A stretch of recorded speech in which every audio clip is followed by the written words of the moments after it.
ઘણા સમય પહેલાં મેં એક બુક વાંચી હતી, એનું નામ હતું સ્ટીલ લાઇક એન આર્ટિસ્ટ. એમાં એવું લખ્યું હતું કે તમને અગર કોઈની વસ્તુ ગમી જાય તો તમારે એની પાસેથી સ્ટીલ કરી લેવાની, ચોરી લેવાની અને તમારા જે બિહેવિયર છે એમાં ઉતારી લેવાની. તો મને એવું લાગે છે કે આજે એક વસ્તુ છે જે હું ફોરેનર લોકો પાસેથી ચોરવા જઈ રહી છું. મેં ઘણા બધા એવા વિડીયોઝ જોયા છે જેમાં એ લોકો સરસ મજાના મિની રીડિંગ બ્લોગ બનાવે છે. તો આજે આપણે એ જ કરવા જઈ રહ્યા છે. Welcome to mini reading blog episode 1 or day 1 or vote ever you call it. Mini reading blog બનાવવા પાછળનો પર્પસ એક જ છે, હું વધુથી વધુ વાંચી શકું અને બીજા લોકોને વધુથી વધુ વાંચવા માટે પ્રેરિત કરી શકું. As you know guys, I am currently reading રાહતની રોજનીશી બાય ડૉક્ટર નિમિત ઓઝા અને 74-75 જેટલા પેજીસ વાંચ્યા છે. તો ચાલો, કેટલા વાગ્યા છે? અત્યારે વાગ્યા છે સાંજના 6:15. હું એપ્રોક્સ આ બુક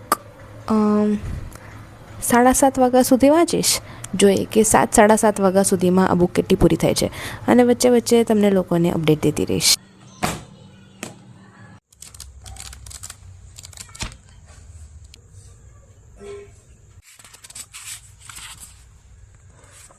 પેજ નંબર 74થી શરૂઆત કરેલી છે અને અત્યારે 15 મિનિટ વીતી ચૂક્યા છે અને હું પહોંચી છું page number 84.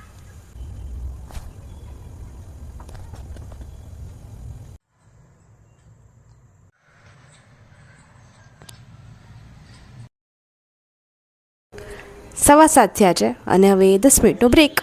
So here we are going to turn our last page.